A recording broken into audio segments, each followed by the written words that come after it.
Hello friends, welcome to study access. তোমাদের যে পলিটির উপর চ্যাপ্টার রয়েছে প্রশ্নগুলি নিয়ে আলোচনা করা হচ্ছিল, তো আজকে আমাদের সর্বশেষ পার্ট। এর পূর্বে আমরা সমস্ত চ্যাপ্টারগুলির প্রশ্নগুলি নিয়ে কিন্তু আলোচনা করেছি। তো তোমরা যদি সেটা না দেখে থাকো সেটা অবশ্যই একবার দেখে নেবে, ডেসক্রিপশন বক্সে সেটার প্লেলিস্ট দেওয়া থাকবে। তো দেখো, আজকে আমরা আলোচনা করব সংবিধিবদ্ধ সংস্থা, অর্থাৎ আমাদের স্ট্যাটুটরি বডিজ রয়েছে, যেখানে রয়েছে লোকপাল, এনডিসি, এনএসআরসি আরও রয়েছে। সেসব চ্যাপ্টার থেকে আমরা যে প্রশ্নগুলি এসেছিল তোমাদের, সেই প্রশ্নগুলি নিয়ে আজকে আলোচনা করব। তো চলো শুরু করা যাক আজকের সেশনটি। আজকের প্রথম প্রশ্ন আমরা দেখে নেব। The national development council consist of, অর্থাৎ বলছে আমাদের যে এনডিসি রয়েছে অর্থাৎ ন্যাশনাল ডেভেলপমেন্ট কাউন্সিল, সেটি কনসিস্ট হয়, গঠিত হয় কাদের নিয়ে। অপশন এ কি বলছে? Prime minister. Option B chief ministers of all states, member of planning commission, all of the above. দেখো, পরিকল্পনা কমিশনের একটি পরামর্শদাতা সংস্থা কিন্তু হচ্ছে আমাদের এই ন্যাশনাল ডেভেলপমেন্ট কাউন্সিল, এবং এটি গঠিত হয়েছিল 1952 সালে।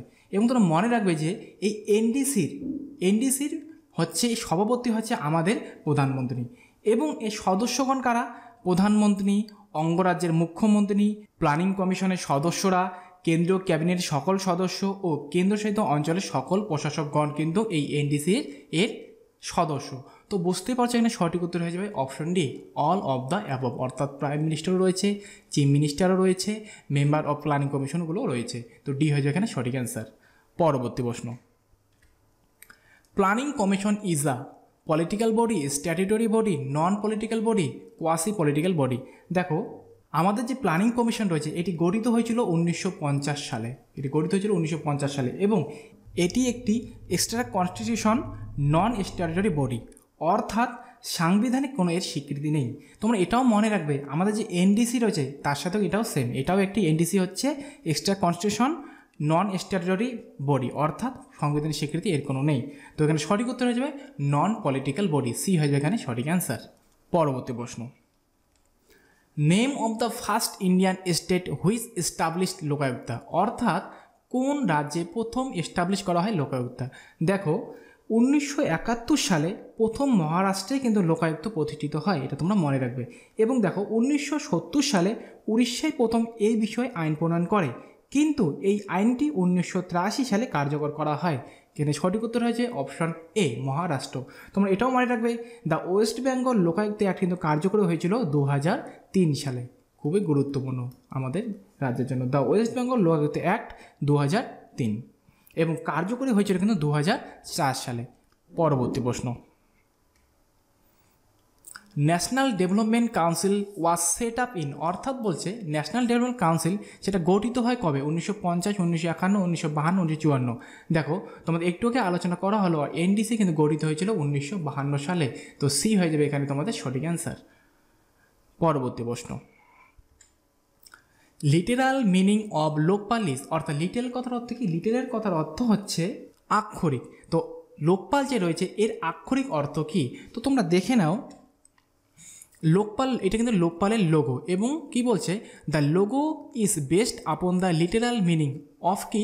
লোকপাল। লোক মিনস কি? পিপল, অ্যান্ড পাল মিনস হচ্ছে caretaker, that is caretaker of people. তো বুঝতেই পারছো এখানে কিন্তু সঠিক উত্তর হয়ে যাবে কেয়ারটেকার অফ পিপল, যার লিটেরাল মিনিং হচ্ছে লোকপালের কেয়ারটেকার অফ পিপল। তো দেখো, আর নিচে কি বলছে? It is designed by Prashant Mishra from Prayagraj, Uttar Pradesh. এই যে লোগোটি রয়েছে, এই লোগোটির কিন্তু ডিজাইন যিনি করেন তার নাম হচ্ছে প্রশান্ত মিশ্রা, যিনি বিলং করেন উত্তরপ্রদেশ থেকে। পরবর্তী প্রশ্ন আমরা দেখে নেব।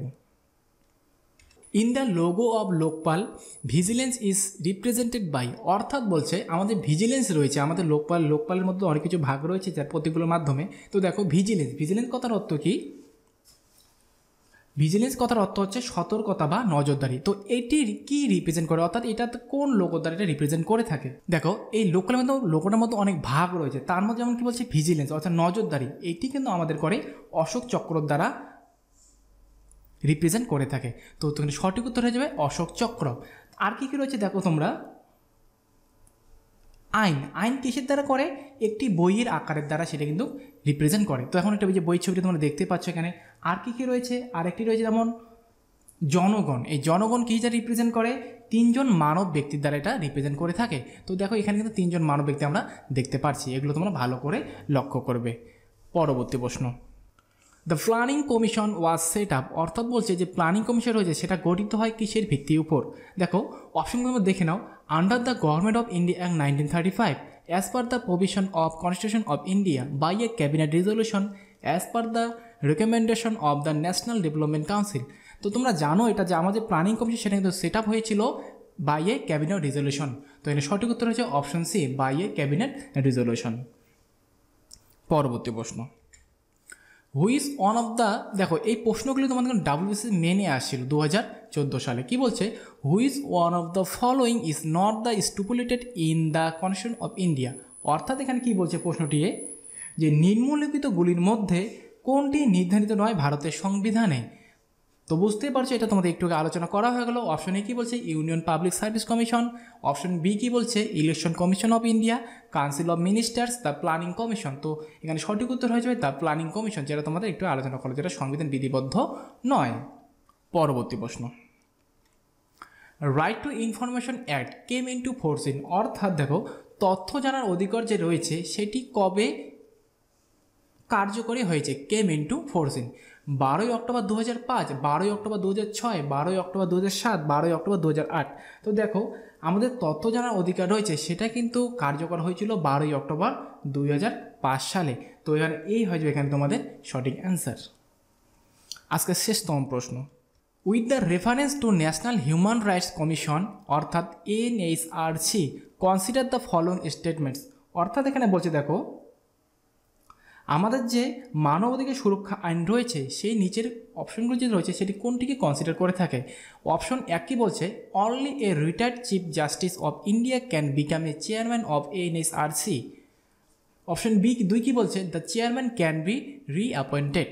তো দেখো এখানে কিন্তু সঠিক উত্তর হয়ে যাবে অপশন এ হয়ে যাবে তোমার সঠিক answer. Only a retired chief justice of India can become A chairperson.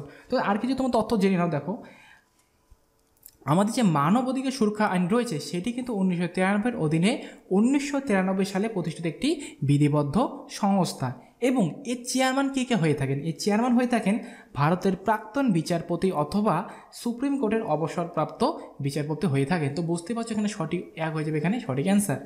আর এখানে কেন আরও 4 জন সদস্য থাকে? এই 4 জন সদস্য কারা হয়ে থাকেন? সুপ্রিম কোর্টের প্রাক্তন বিচারপতি, হাইকোর্টের প্রাক্তন প্রধান বিচারপতি এবং মানব অধিকার বিষয়ে বিশেষজ্ঞ 2 জন সম্পূর্ণ ব্যক্তি কিন্তু এখানে সদস্য হয়ে থাকেন। এছাড়াও national commission for SC, ST এবং মাইনরিটি এবং মহিলা কমিশনের চেয়ারম্যান পদাধিকার বলে এই কমিশনের সদস্য হয়ে থাকেন। তো দেখো এখানে এনাদের কার্যকাল কতদিন? চেয়ারম্যান ও সদস্যগণের কার্যকাল হচ্ছে 5 বছর বা 70 বছর বয়স পর্যন্ত, যেটি আগে হবে সেটি। তো এই ছিল আজকের সেশন। ভিডিওটি ভালো হলে অবশ্যই লাইক কমেন্ট শেয়ার করবে এবং চ্যানেলে যদি নতুন হয়ে থাকো চ্যানেলটি অবশ্যই সাবস্ক্রাইব করে রাখবে। Thank you.